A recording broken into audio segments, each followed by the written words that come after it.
হে বন্ধুরা, তোমাদের পড়াশোনা কেমন চলছে? সকলে পড়াশোনা করো ভালো করে, সামনে এক্সাম। ওবিসি নিয়ে তো সমস্যা আছেই, ঠিক আছে, সমস্যা মিটে যাবে, অনেক বেশি চাপ নেই। পরীক্ষা হবে ভাই, অ্যাপ্লিকেশন যখন করেছো পরীক্ষা 100% হবে, কিন্তু পরীক্ষার তোমার অবদানটা কতটা সেটা একটু দেখবে। মানে পরীক্ষা বারবার হবে আর ফেল করে যাবো, এক নম্বরের জন্য 2 নম্বরের জন্য, এরকম যেন না হয়। মানে পরীক্ষায় বসলে একবারই বসবো আর যেন পাস করতে পারি, ঠিক আছে, এরকম একটা মনস্থির নিয়ে পড়াশোনা করো। দেখা যাচ্ছে ওবিসি কেস মিটলে ডিসেম্বরের দিকে পরীক্ষা হবে, আর ডিসেম্বরে যদি না হয় তো জানুয়ারিতে হবে, এই তো ব্যাপার। তো পড়াশোনা করো, আর যাদের সিলেবাস কমপ্লিট আছে মক দাও ভাই, বেশি করে মক দাও, মক টেস্টটা বেশি করে দাও। আজকে দেখি আমি যে মক টেস্ট দেবো সেই মকের প্রশ্নগুলো শেয়ার করবো তোমাদের সামনে। আমাদের স্টুডেন্টদের জীবনটা প্রত্যেকটা মুহূর্তের জন্য একটা চ্যালেঞ্জিং বিষয় হয়ে দাঁড়িয়েছে। মানে পড়াশোনা করার পর যদি ঠিকঠাক কাজ না পাওয়া যায়, সমাজ, মানুষ, বন্ধু বান্ধব, আত্মীয় স্বজন সবার কাছে একটা বোঝা হয়ে যায় মানুষ। তারপরে সরকারি যে জালিয়াতি, পরীক্ষার আগে প্রশ্ন ফাঁস, কম্পিটিশন, ভ্যাকেন্সি কম, এ সমস্ত যন্ত্রণা লেগেই আছে।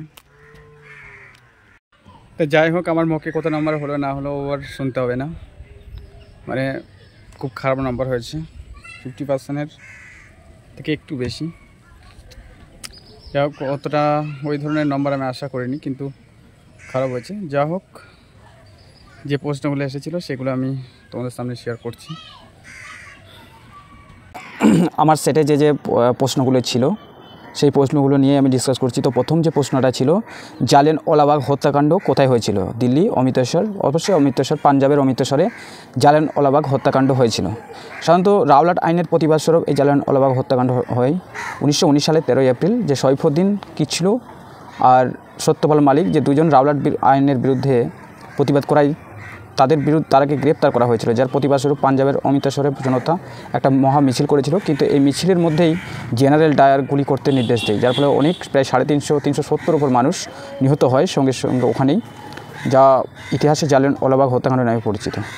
তারপর অ্যান্টোনিম ছিল হাগথি, এটা হবে হাম্বেল মানে বিনয়ী, ঠিক আছে, এটার অ্যান্টোনিম বিপরীত শব্দ।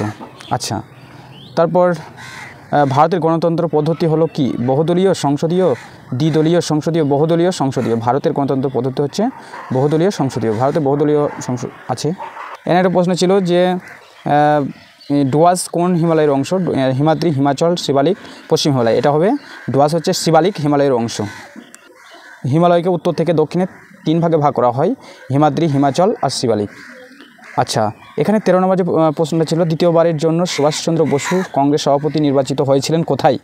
দ্বিতীয়বারের জন্য সুভাষচন্দ্র বসু কংগ্রেসের সভাপতি নির্বাচিত হয়েছিলেন কোথায়? হরিপুরি, ত্রিপুরি, গোয়া, বোম্বে।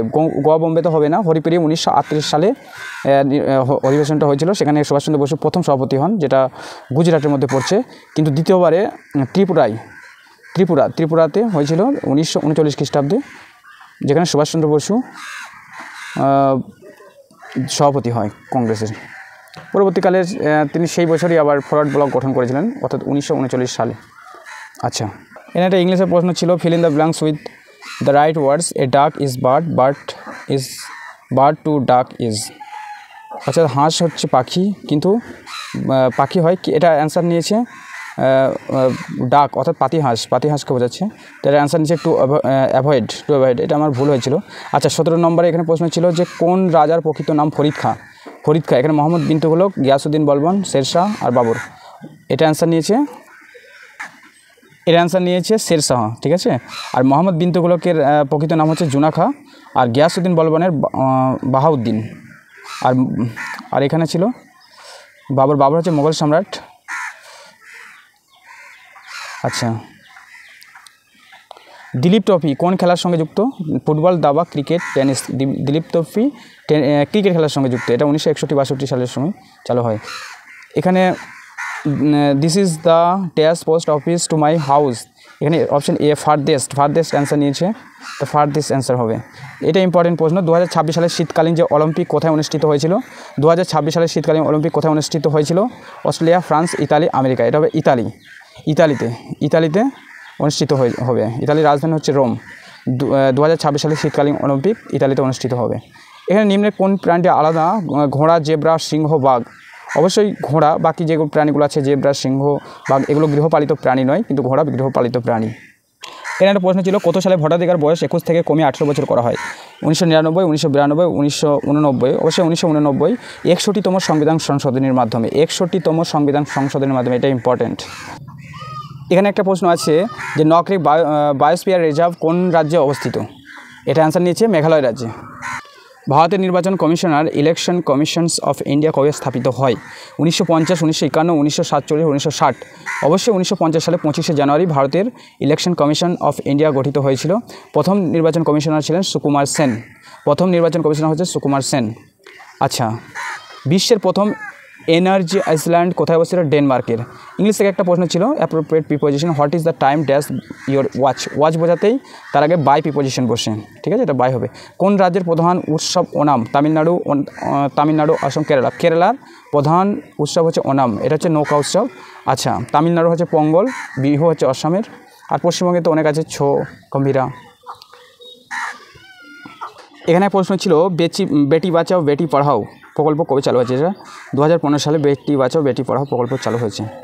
আচ্ছা, তারপর ছিল যে শব্দের গতি সর্বাপেক্ষা বেশি হয় কোন মাধ্যমে? কঠিন, তরল, বায়বীয় মাধ্যমে। সবথেকে বেশি নয় আর কি, বেশি যদি বলতো তাহলে কঠিন মাধ্যমে। শব্দের গতি সবথেকে বেশি হয় কঠিন মাধ্যমে, আর সবচেয়ে কম হয় বায়বীয় মাধ্যমে। বাংলার প্রথম সার্বভৌম রাজা কে ছিলেন? শশাঙ্ক ছিলেন গৌড়ের শাসক, ঠিক আছে। তার রাজধানী ছিল কর্ণের সুবর্ণ, তিনি ছিলেন বাংলার সার্বভৌম রাজা। হোসেন শাহকে বাংলার আকবর বলা হয়। নবাব সিরাজউদ্দৌলা মীর কাসিম নবাব ছিলেন। আচ্ছা, এটা বলছে রেলওয়েজ এন্ট্রোগেট কোচ ফ্যাক্টরি নিম্নে উল্লেখিত কোন স্থান হচ্ছে? পেরাম্বুর।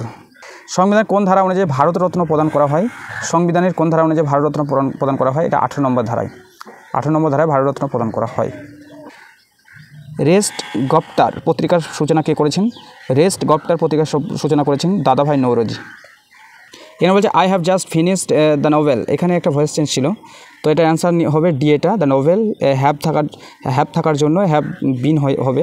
তো হ্যাভ বিন কোথায় আছে? ডি এটা আছে, ঠিক আছে। হ্যাভ জাস্ট বিন, আর পাস্ট ফর্ম ফিনিশডের পাস্ট পার্টিসিপল ফিনিশড আছে বাই মি, ডি হচ্ছে অ্যান্সার। আচ্ছা, বি আর ডিটা অনেকটা সিমিলার ছিল, শুধুমাত্র জাস্টটা বি ছিল না, তার জন্য ডি অ্যান্সার নিয়েছে। তারপর কোনটি কৃষিভিত্তিক শিল্প নয়? এখানে কার্পাস কৃষিভিত্তিক শিল্প নয়, এটা বনজ শিল্প। আর এখানে পাট, কাগজ এগুলো চা কৃষিভিত্তিক শিল্প। এটা খুব ইম্পর্টেন্ট প্রশ্ন। বলছে ভারতের কোন পঞ্চবার্ষিক পরিকল্পনাকালে নাবার্ড প্রতিষ্ঠিত হয়? নাবার্ড প্রতিষ্ঠিত হয়েছিল 1982 সালে, অর্থাৎ ষষ্ঠ পঞ্চবার্ষিক পরিকল্পনার সময়, ঠিক আছে। 1980 থেকে 1985 এই সময় ষষ্ঠ পঞ্চবার্ষিক পরিকল্পনা হয়, সেই সময় নাবার্ড প্রতিষ্ঠিত হয়েছিল 1982 সাল। আচ্ছা, এখানে বলছে নিম্নের কোন দেশের মুদ্রার নাম দিরহাম? দিরহাম হচ্ছে সংযুক্ত আরব আমিরশাহী মুদ্রার নাম। কেন রাশিয়ার মুদ্রার নাম রুবেল, আমেরিকার ডলার, মালয়েশিয়ার ringgit.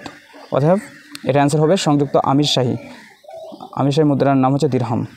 Astronomy means study of the, মানে যারা অ্যাস্ট্রোনমি কাদের বলা হয় আর কি? এখানে মুন, চাঁদ নিয়ে পড়াশোনা, স্কাই, সান, স্টার, অর্থাৎ যারা নক্ষত্র বা তারা নিয়ে যারা পড়াশোনা করে তাদের অ্যাস্ট্রোনমি বলা হয়।